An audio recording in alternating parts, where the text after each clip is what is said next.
Hey friends, I've got an exciting episode for you today, and I hope you've been enjoying the January series, cycling event series here on the podcast. And maybe you've gotten some great ideas for events that you'd like to participate in this summer. And as I mentioned, I always would love to know which ones they are, because maybe you can come on and be a guest for my podcast, sharing your experience. So today, I hope you can go check this out on YouTube. I am actually in my adventure racing garb. I have saved a lot of my jerseys because it was just such a fundamental and paramount time of my life, my athletic career. But we are talking to Mark VanTongeren and Matt Acker.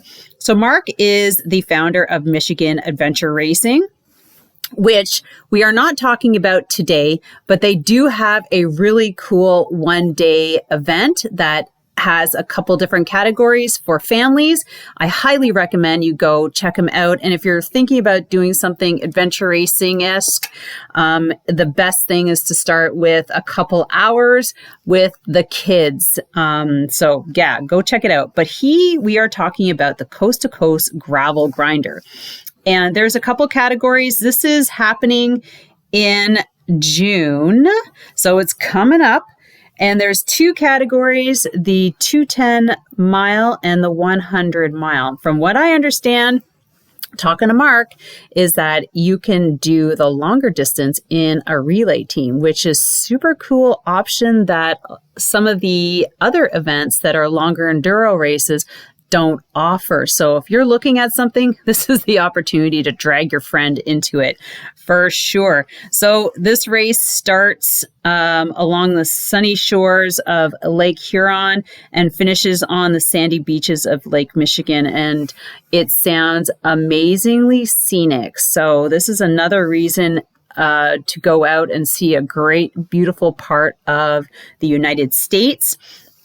And Matt Acker, who is also an event organizer, is helping Mark get with some changes. So I hope that you enjoy this episode. It's been a great chat with the guys, and you might learn a couple things about, how to prepare yourself.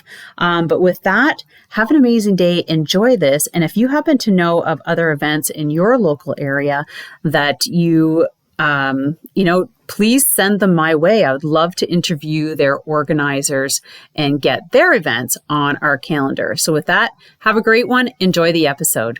Welcome back to another episode of Secrets from the Saddle, All Things Cycling Podcast with your host, Sylvie here, sitting in Chelsea, Quebec, Canada. And we've got two amazing guys who have put on the Coast to Coast Gravel Grinder. So for those who are into gravel racing and in the US, we were just discussing how you can cross over from Canada, and I'm sure we can all figure that out at some point of time. But this is Matt VanTongreen. I know it's not right. And Mark VanTongeren. You got Tongren. I got it. Mark VanTongeren and Matt Acker.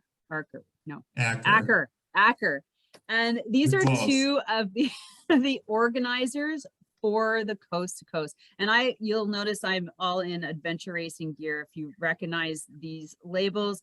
And it's because Mark puts on adventure racing. So I got all excited and I started digging out all my stuff. But however, we're going to talk about gravel today with a touch of adventure racing. Welcome, guys, to the podcast. Thank you. Yeah, thanks for having us.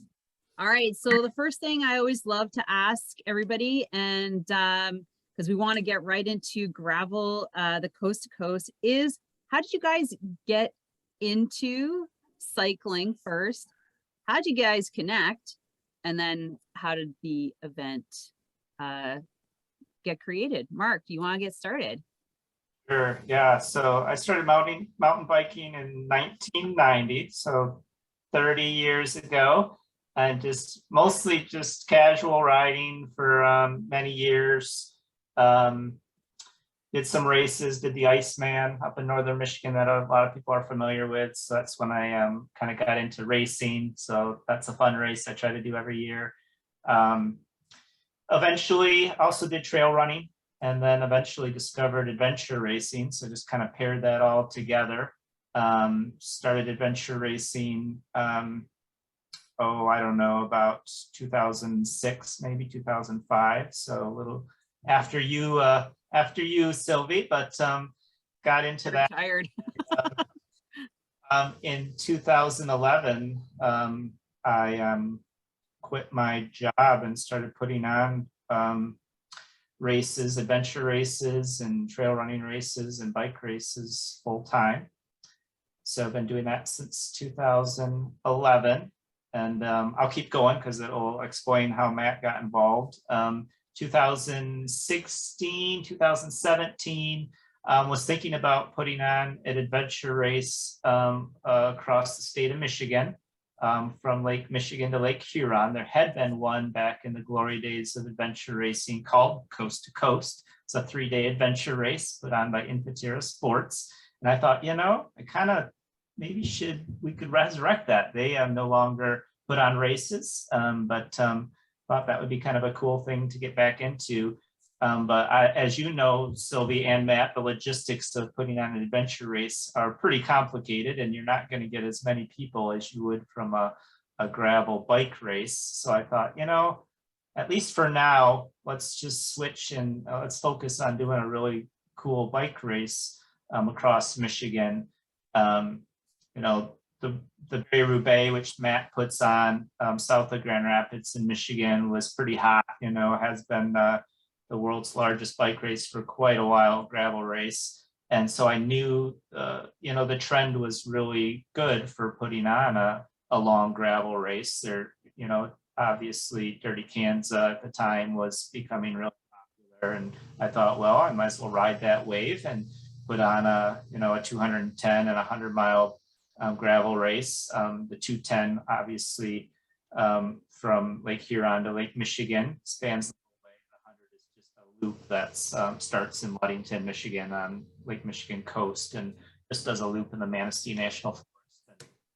So I started working on that, and I used a website called gravelmap.com that shows all the gravel roads in Michigan. So it's a great resource if you're planning to do some sort of an adventure, on bike, to just mainly be able to focus on gravel roads. And I started clicking on all of those roads that had already been highlighted and, designated as gravel. The name Matt Acker kept popping up as being the person who, either went there or on satellite view, figured out that all these roads were, gravel. And so his name kept popping up as I'm roughing in this course across the state. And I knew Matt a little bit because he's a top rider in the area, sponsored by Salsa Cycles. And Matt, because why not have his expertise not only designing the course, but having someone maybe who can speak to the training and the bike and all that better than I do. I'm just a casual rider, so that's not my skill set. My skill set was putting on events. So I reached out to Matt, and he was really interested, and so that's where that partnership started. I guess I'll go into more details after the connection. Matt, how did you get into cycling, mountain biking, gravel? Yeah, I've also been cycling since the 90s. I got into it, both road cycling and mountain biking. I guess, people didn't specifically talk about gravel back then, but and ride my mountain bike on dirt roads a lot to get places and just go exploring. And I've been into it mostly my whole life, beyond just like using it when I was younger as a way to get around, but doing long rides like centuries and stuff when I was 11. So I really enjoyed cycling for a long time, and I started doing it more seriously in the late 2000s and then the 2010, primarily road racing. Mm-hmm. And when I left the team I was road racing with, I joined a team to race cyclocross and mountain bike. Redline Bicycles had a race team back in the early 2010s. And then from there, when that contract ended, I joined Salsa Cycles, and I've been doing more like long distance. Yeah, like Mark mentioned, Dirty Kansas, which is now the Unbound gravel event. And Okay. Yeah. kind of found my niche in doing ultra racing, like their 350-mile version. Long, very long mountain bike races. And I've been with Salsa for 8 years now. So. Wow, cool. So then how did you finally reached out, Mark, and said, hey, let's put this together?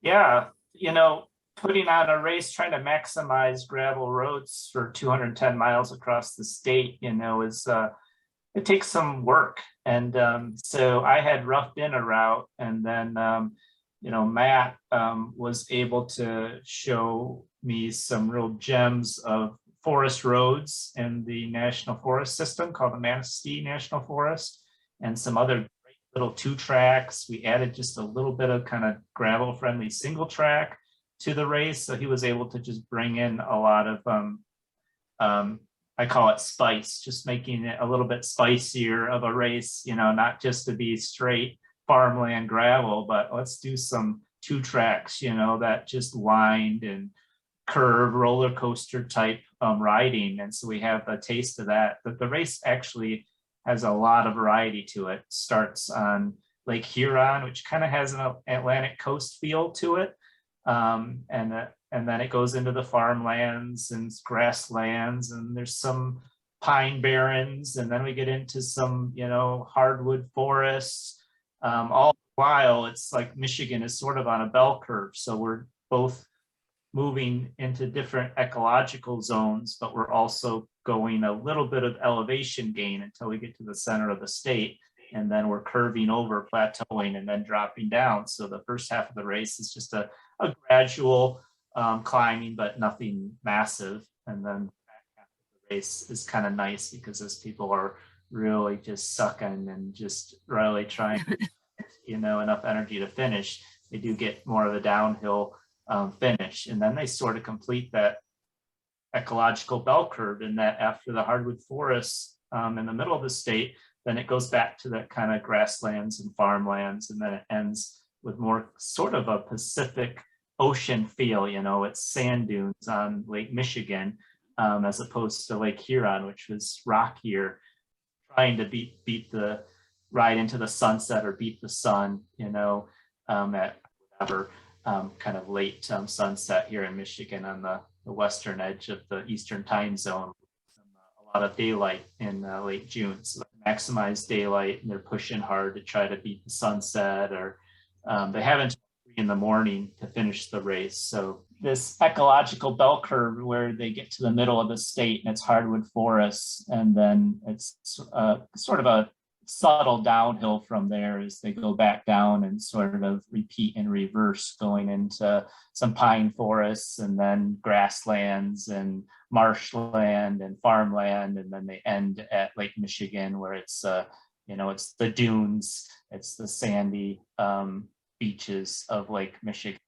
So it's a cool journey in that there's just so much variety to the scenery and to the geology. So Matt, where did you bring in your expertise? It's just like connecting the dots, and then, like you said, removing some of the boring routes and adding some exciting ones. Is it quad trails and snowshoe? Do you have snow down there? You must have snow. Oh, yeah. So quad trails and snowmobile highways and stuff like that. Is that part of it? Yeah. So as Mark mentioned, he reached out to me because he had saw my name on this Gravel Maps website. And not only just for events I do, but just personal riding. I like to travel and ride all over because I log a lot of miles every year, so I don't like to ride the same stuff. So I had a lot of on the ground experience for especially the western half of the state, which is where I'm located. And being able to call out stuff that's not easy to pick out on the map, like our forest roads that Mark mentioned are, in the winter, they're purposed for snowmobile trails. Mm-hmm. In the summer, they can be used for ATVs, quads, you name it. So you kind of think of, like 2-track, like the middle of the lane might be grassy. They're fairly rustic, a lot of pine. a lot of undulation, some sand, of course, because it's Michigan. So I kind of came in and helped with that. And also just, you know, with trying to put on an event or bring something together like that, it helps to have more than one set of eyes. So, you know, Mark could drive sections of it. I could go ride my bike on sections, kind of see what made sense. And we'd go back and forth and discuss, you know, ways, you know, towns for checkpoints and resupply. It all kind of Right. has to play nice together. And then, you know, with Mark's adventure racing and event promotion background, he had that piece of it. But I think that having someone like myself that is involved a lot in gravel racing and mountain biking, maybe made it a little bit easier to speak and reach out to that cycling crowd. So that's the stuff that, you know, I tried to help out with on it. Yeah, it's been a great partnership for sure. Yeah. So now I noticed, when is the event this year? June 25. June 25th. Okay. Now here's a couple questions. You said it's so what's the navigation like? Is it fairly, like, do you have to be a good navigator of these routes? Is the map easy to follow? Because, you know, I'm adventure racing, like you can like you could take a wrong turn everywhere. Is it well marked? Like, how do you guys mark the route if it's that long? So the route itself, we don't actually do any marking of the course. Okay. The only thing we do is within the forest roads, sometimes there's literally no street signs or any type of indicators. So we'll use wooden stakes and like flagging tape and try to mimic a bit what like logging companies and property boundary markers use, just so that they fly under the radar.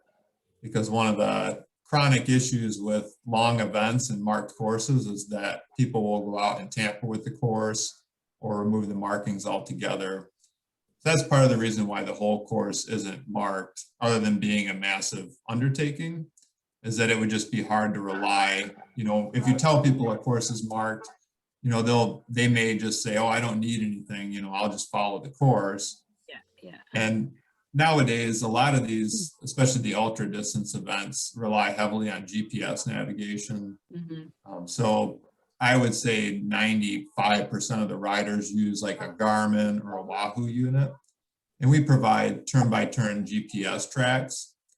So really, they just load the file on their computer. You know, they need to be familiar with how to use a GPS device. But it's gotten, you know, immensely easier since like even just a decade ago. But that's the primary source of navigation. We do provide maps, and they have access to a cue sheet. So we always recommend that people carry a cue sheet as a backup, of course. Of course. I know. It's like, no, I'll just follow everybody. No. Here you guys, I'll just follow somebody. So now in these towns for checkpoints, do you have cutoffs as well? You're gonna have volunteers checking people off, or is it just sort of like a drive-through tag check-in? What's your checkpoints like? Yeah, so it is chip timed. After the first year when we tried to do it manually, we decided size right away. We're like, no, we got to chip time this whole thing. So we do that start to finish. There's 3 checkpoints along the way. What makes this race easier for Matt and I and my other partner Greg to put on is teams, or racers are required to have a support team. Oh, okay.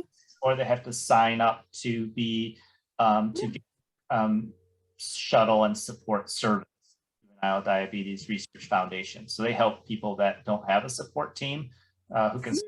But most riders will have a crew, which is allowed to meet them at the 3. They can't be doing any kind of support in between checkpoints. That would be a disqualification. But they rely on their support crews.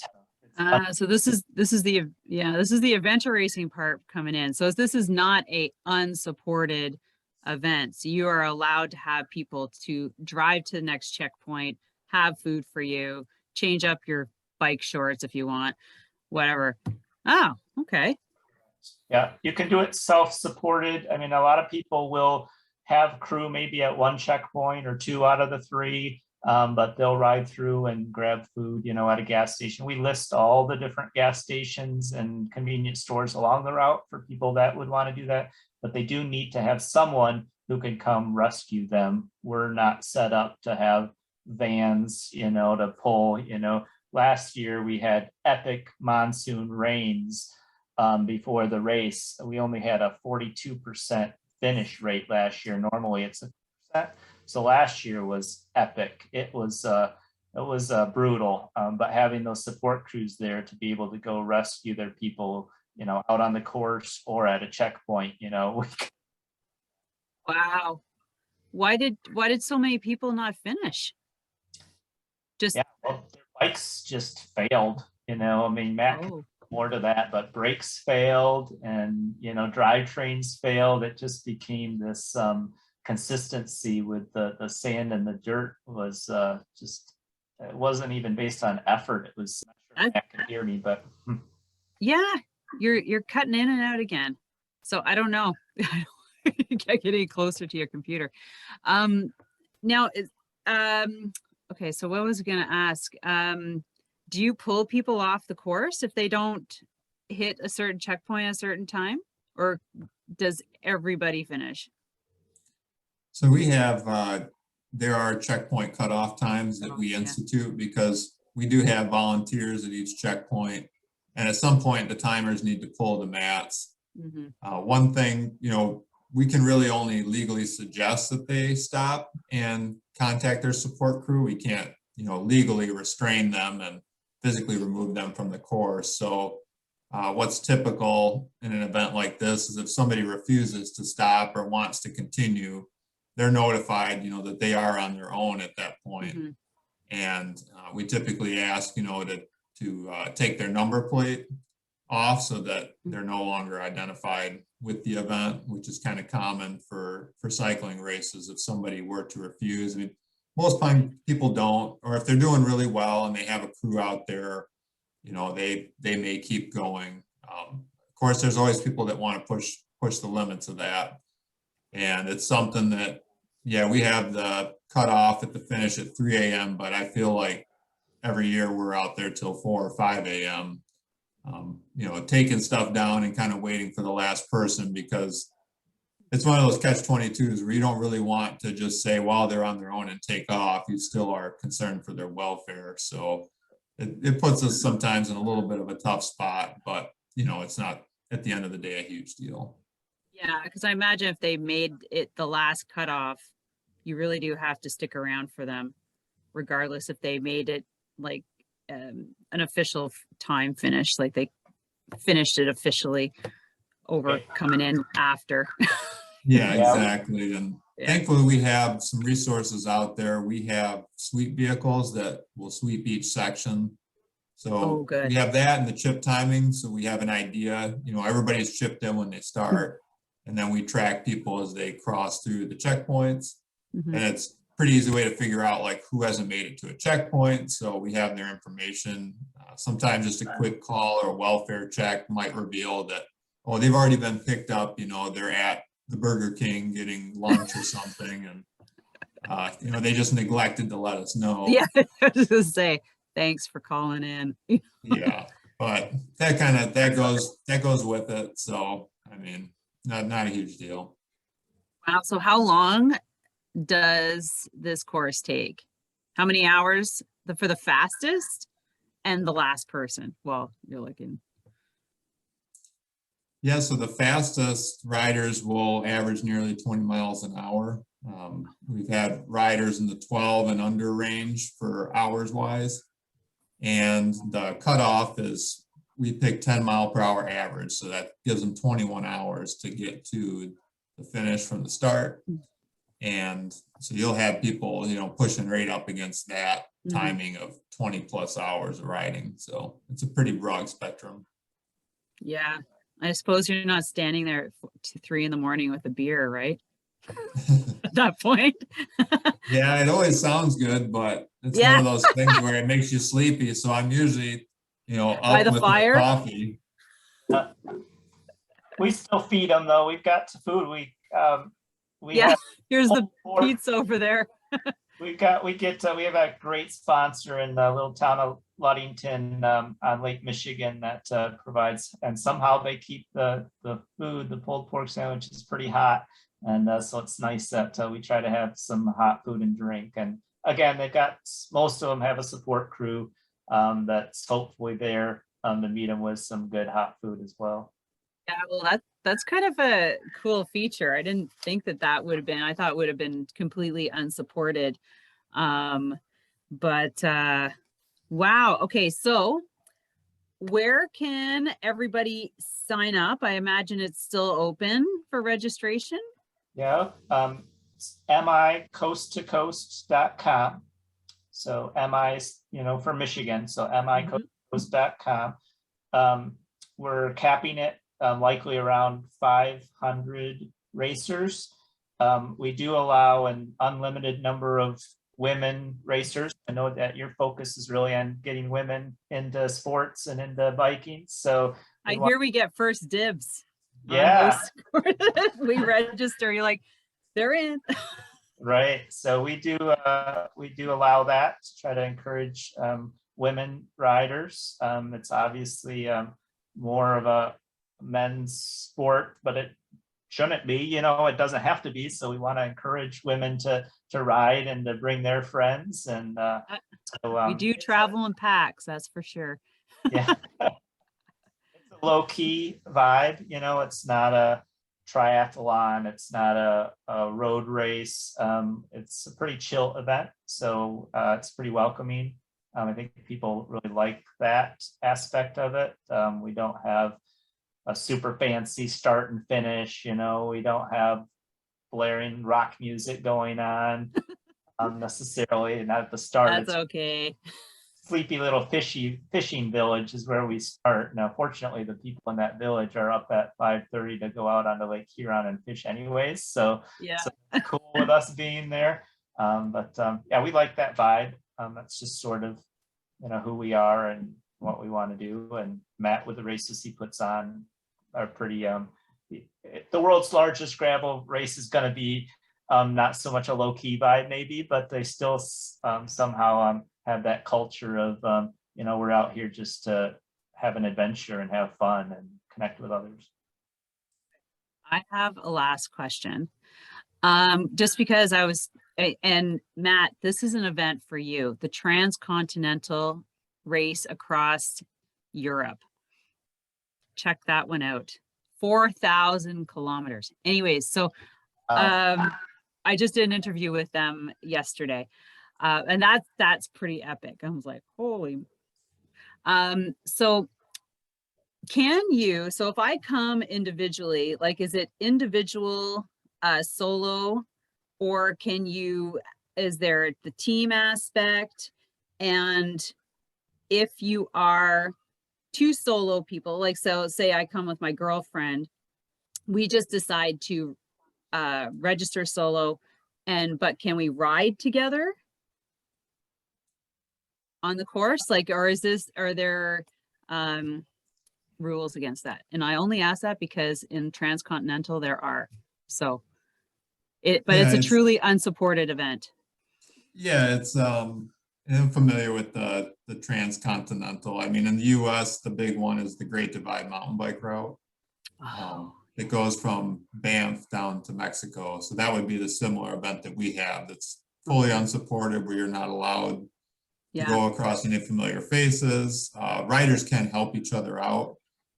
So we try to embrace some of those principles too with the coast to coast of, you are unsupported between checkpoints. So it's kind of a balance of unsupported with some support, primarily because, as Mark mentioned, we don't have the wherewithal to extricate 400 or 500 riders from the course in an event of an emergency, such as like a lightning storm or so forth. So that's the main purpose of the cruise. And also, as he mentioned, some people, they stop in their crew and checkpoint for 30 minutes. They're eating hot food. doing that type of thing. I mean, those are more the individuals that are looking just for a finish, that are out there for the experience. Whereas the top end riders will just roll through the timing mat. They might acknowledge their crew. They might hardly have one, and they just keep powering on. So to answer your question about, yes, you may of course ride with other individual riders. It's okay if like you and your girlfriend wanted to ride together, and you're allowed to draft. It's a draft legal type of race. You know, it's one of those things where it's a balance of not making too many rules to take away from the fun, but you do have to make rules to keep people safe. So you're not allowed to see your crews in between checkpoints. That would be a disqualification. So if we see your crew out on course handing you up bottles, you know, that's not allowed. You should be able to cover the 50 miles between checkpoints. But you are allowed, you know, say you're riding with your girlfriend, she gets a flat and needs a hand with changing the flat, that's okay. Right. We Okay. encourage riders to assist one another. It's kind of with the community of, you know, cycling or gravel cycling is, you know, to help each other out on course and not leave a rider stranded. Perfect. So is there just one category? So there's not like a team category? There, go ahead, Mark. Okay, yeah, there is a 2-person relay. Okay. So, Oh, relay. yeah, so you can pick any 2 of the 4 sections to do. Oh. The person just has to do the other 2. So that's a great way to kind of experience the journey across without having to do all 210 miles. So we don't have a lot of riders that do that, but a little bit more every year who really want to sort of experience that, you know, Lake Huron to Lake Michigan journey, but be able to rest in between. So, and there's definitely some sections that are quite a bit harder than others. So, right. Okay. Which one do you want? yeah, exactly. So there's one that's quite a bit more difficult as far as elevation gain and terrain and distance. It just happens to be that way. So that's kind of nice in a way because the stronger rider only 2 fairly manageable sections to do. Right. Cool. All right. So are you guys on Instagram and Twitter as well? Because I only see Facebook. Just kidding. Just asking. The Instagram is just for Michigan Adventure Racing for all 7 of my. Oh, okay. So it's just hard to manage a bunch of different right. accounts. I hear ya. Mostly, yeah, it's mostly the focus for Coast to Coast is on the Facebook page and the website. All right. Well, thank you, gentlemen. This is I get more excited now. I'm like, God, you know, I love to do all these events and, you know, and just fill up your calendar, right? It's like, oh my God, these aren't just like road races. These are like, you know, longer stuff. So I just want to thank all of our listeners for jumping in. And if you're in the United States and you're a gravel rider lover, this is one of those events you should look at. You can either, right, you could do the whole thing or you can join up with a partner and do half. So I encourage you to go find them and follow them on Facebook. And as well, make sure you follow the podcast on Instagram and myself on Instagram. And thank you so much, guys. Don't forget to share away this episode with those who, you know, are looking for something more interesting this summer. And it seems like a really nice scenic way to do that. So thanks a lot, guys. Yeah, of course. Bye.